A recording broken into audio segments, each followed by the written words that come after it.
Welcome back, family, to Black House Live's book lecture series. We're discussing Dr. Amos Wilson's Blueprint for Black Power. If you have not done so already, I strongly encourage you to check out our previous lectures on chapters 1, 2, 3, 6, and 7. As I discussed previously, I'm not lecturing on each and every chapter of the book, but outlining the most pertinent chapters, in my opinion, that can best inform the work that needs to be done today. With that being said, we are discussing Chapter 8, the power process of the ruling class. Let's get right into it. In Chapter 7, we discussed the white elite as a class and its ability to develop and sustain a collective consciousness while simultaneously destabilizing lower classes' abilities to do the same. In this chapter, Dr. Wilson discusses and analyzes the ways in which this power class maintains its control over the African American community. Wilson argues that this is done in 3 levels: the police paramilitary, the political, economic, and ideological. Chapter 8 will discuss the political, economic, and ideological means of control by the white elite ruling class. In this section of the chapter titled The Political, Economic, and Ideological Process of the Ruling Elite, Dr. Wilson argues that the white ruling elite dominates America through its influence on the governmental decision-making policy process, right? Instead of focusing on the police paramilitary aspect, Dr. Wilson will focus on the political, economic, and ideological process of the ruling class. Many of us are all too familiar and can name countless examples of white terroristic repression against black bodies at the hands of the so-called police. However, we may or may not be as well versed in the political, economic, and ideological means of domination. So Dr. Wilson spends time here highlighting some examples. Citing Domhoff, Wilson argues that there are 4 general processes by which the ruling class in the United States dominates the government and subordinates other social classes to its interests. So one of those ways is the special interest process, which will be covered in this chapter here in chapter 8, right? The special interest process, it comprises the various means utilized by wealthy individuals, specific corporations, and specific sectors of the economy in influencing the government to satisfy their narrow short-term needs. All right. So again, in this chapter, we're going to talk about the special interest, what the special interest is, and how the white ruling elite class was able to manipulate the special interest. The other way that they are able to control the governmental decision-making process is through the policy formation process, which is covered in Chapter 9. I will not be lecturing on Chapter 9, but the policy formation process, the means by which general policies of interest to the ruling class as a whole are developed and implemented. And so this chapter focuses on how the white ruling elite specifically is able to get laws and things that are of interest to them passed and developed. I strongly suggest and recommend folks to read that chapter, read chapter 9. But again, I won't be lecturing on chapter 9. The third way in which the white ruling elite is able to control and influence the governmental decision process is through the candidate selection process. This is covered in Chapter 10. I will not be lecturing on Chapter 10, but this is the ways in which the members of the ruling class ensures that they have access to the politicians who are elected. So it doesn't matter if it's a Democrat, it doesn't matter if they're Republican or Libertarian or part of the Green Party. These white ruling elites, these rich businessmen, that business class that we talked about, they ensure that they will have access to this group, right, through this process. And again, that's in Chapter 10. And lastly, the fourth way in which the white ruling elite is able to influence the governmental decision process is through the ideology process, ideologically. And this is covered in Chapter 11. I also will not be lecturing on Chapter 11. But this is the formation and dissemination and the enforcement of the assumptions, the beliefs, and attitudes that is considered important in order to execute policies that are favorable to politicians. So again, that's Chapter 11, and I strongly encourage folks to read that chapter as well. But I will not be lecturing on Chapters 9, 10, and 11. From chapter 8, we will go right into chapter 12. According to Dr. Wilson, the power elite, the leadership group or operating arm of the ruling class, made up of active working members of high-level positions at institutions and businesses, controlled by members of the ruling class. So that's the definition of the power elite. So Dr. Wilson defines the power elite, right, as the operating arm of the ruling class. They're made up of active working members of high-level positions in institutions, right, and businesses controlled by members of the ruling class. Dr. Wilson argues that the interests of the ruling elite includes the exclusive control over, access to, or possession of key material and social resources, physical force, social activity, skills, positions of authority, which permit it to acquire and maintain power. With this definition, the picture should be coming into clear focus. The purpose of our focus on chapters 1, 2, 3, 6, and 7 was to first establish that power is the ability to strategically supply or withhold resources that other non-group members need, right? And white folks should not have a monopoly on that strategy or on the economic ability to strategically supply or withhold resources from other non-group members. We discussed the ways in which white racist power has coercively used psychic violence against Black Americans to socialize their culture and personality and to serve in the economic and political interests of white America. Again, the white ruling elite has a monopoly on psychic violence and its ability to be able to use psychic violence, right? And Dr. Amos Wilson reminded us in lecture 1, in chapter 1, the importance of us neutralizing that power differential, right? And that we as a community are going to have to utilize this more so to our benefit. The African consciousness has to be re-socialized. The African personality has to be re-socialized so that we are now operating in our own interest. Dr. Wilson argues that the ruling elite are a special interest group. And we as African people, we as an African American community, have to organize ourselves as a special interest group. Lobbyists and committees. Wilson argues that one of the major means by which the ruling white elite influences governmental operations and policies in ways that are compatible with their interests is through the use of lobbyists. Lobbyists, according to Wilson, are persons and organizations hired by various interest groups. Interest groups can be the LGBTQ organizations. It can be the Asian and Pacific Islander organizations. It can be environmentalist organizations, right? And these folks help to influence legislative and governmental policies. These lobbyists influence legislative and governmental policies by gaining access to pertinent office holders, right? These folks sit out in the lobbies of Congress, waiting for hours and hours and hours just to have meetings with different congressmen and women, to get on their agendas, to present questions and research and information and money to these folks, attempting to shape office holders' perceptions of issues by providing them with information that favors the interest group's concerns. They provide the office holders with arguments and supportive of the lobbyists' own views, right? You're wondering how these politicians are able to go on television and go from state to state to state and speak on this issue and that issue as if they're that well versed on everything that's going on in the country. They've been provided those talking points by those special interest groups. Those special interest groups help legislators to perform tasks normally done by congressional staffers. These special interest groups, they help to draft legislation, write speeches. They handle favorable publicity in the press for legislators and office holders.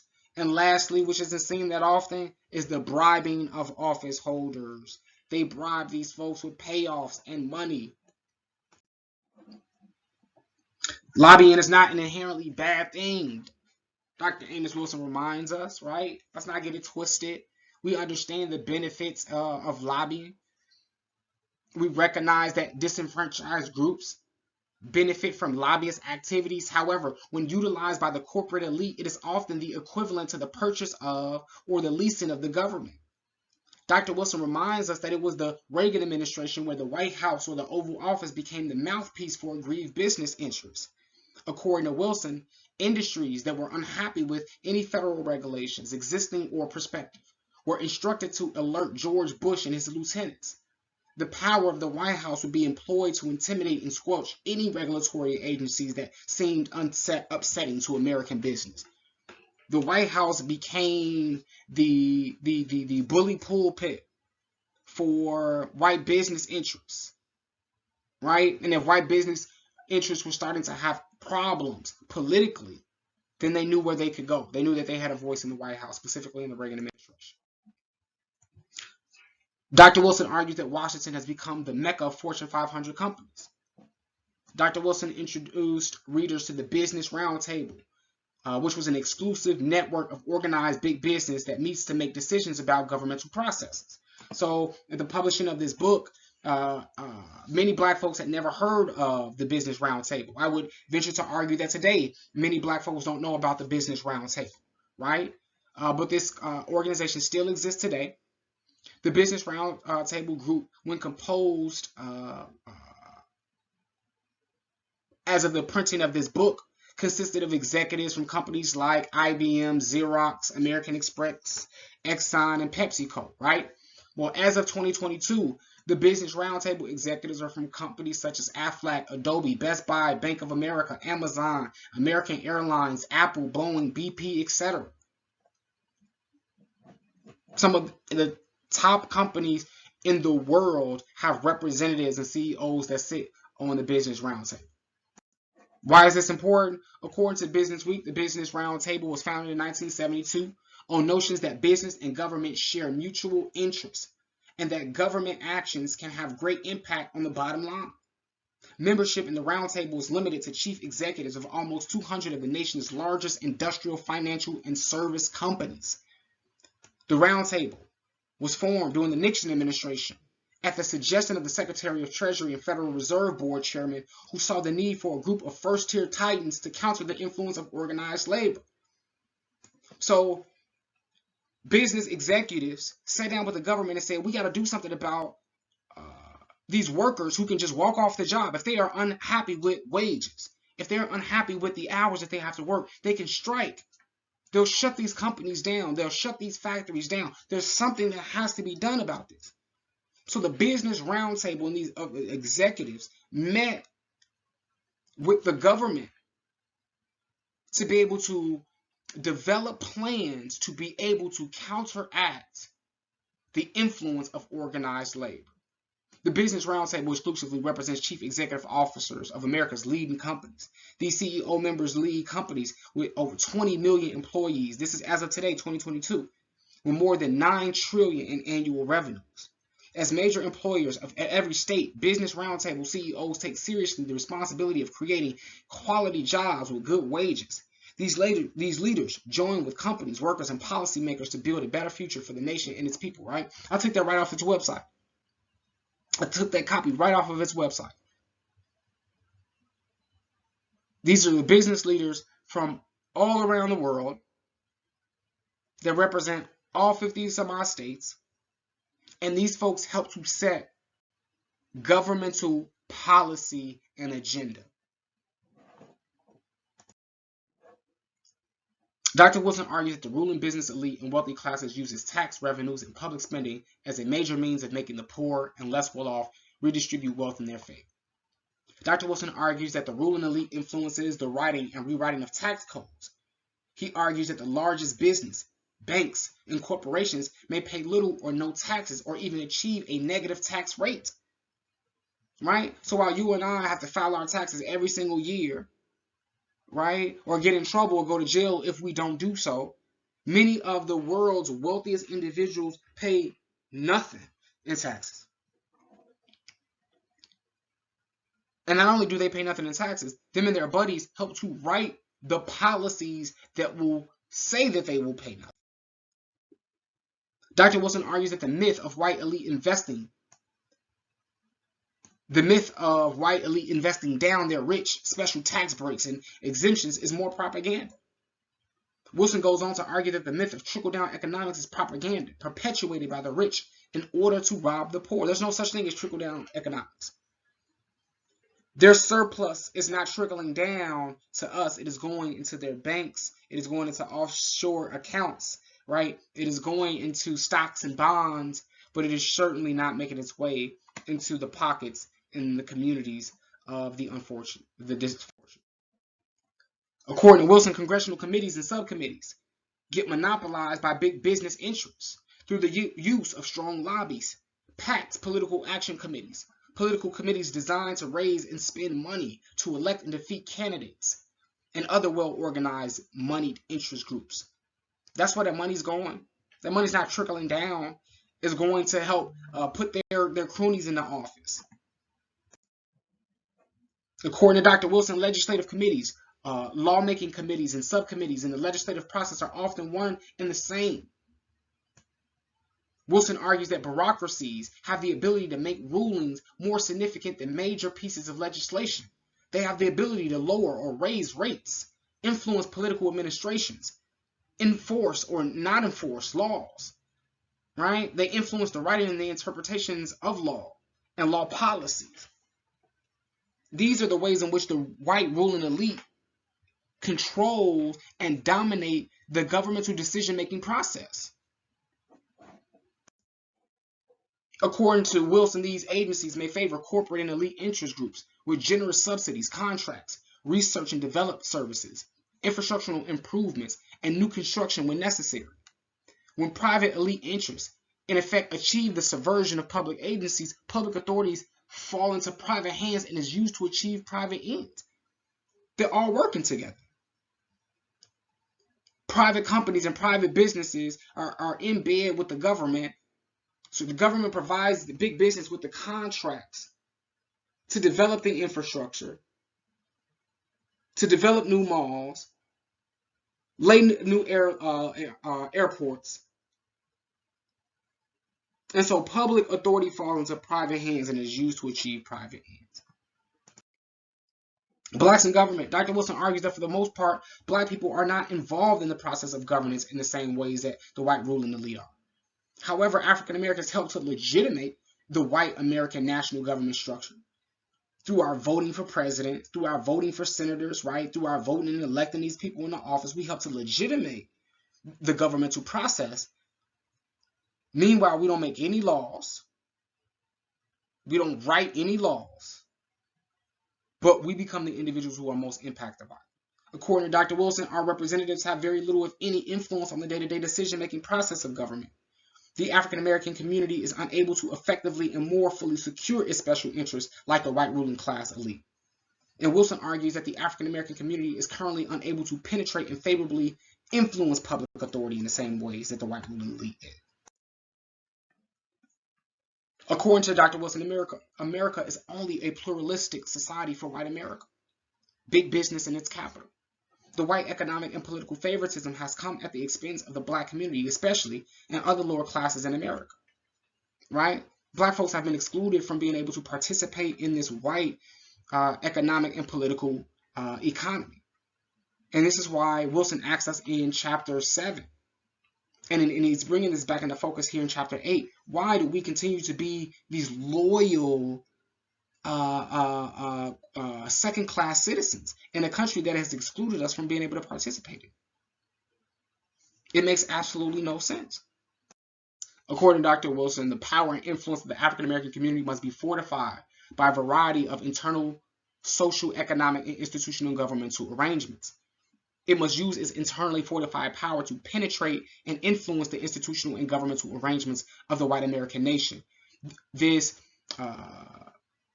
white economic and political economy that we have been excluded from, we have to find the ways in which to penetrate, right? That means that we have to find our way in either by removing the current gatekeepers, right? And us taking control of this system, or it's completely burning it down, destroying it completely. The African American community must control the socialization and indoctrination of its constituents and the recruitment and training of its business, governmental, and non-governmental leadership. We have to ensure that the individuals that we put into office, the individuals that we put into positions of leadership, are the individuals who are going to be effectively working toward our own interests. And we will know that, right, because these folks have gone through our socialization process. This leadership must deeply apprise itself in the community of the real workings of the United States government and the means of influencing it for its own benefit. If we are not about doing the work for ourselves, right, and for the collective, then we got to get out of the way, y'all. We got to get out of the way and let the folks who are ready to do that work do it. Again, thank you, family, for your time here discussing the ways in which the white ruling elite as a class continue to dominate and control the governmental decision-making process. Our next lecture will be on chapter 12, and I look forward to engaging you there in that lecture. Peace, peace, peace, family. Until next time.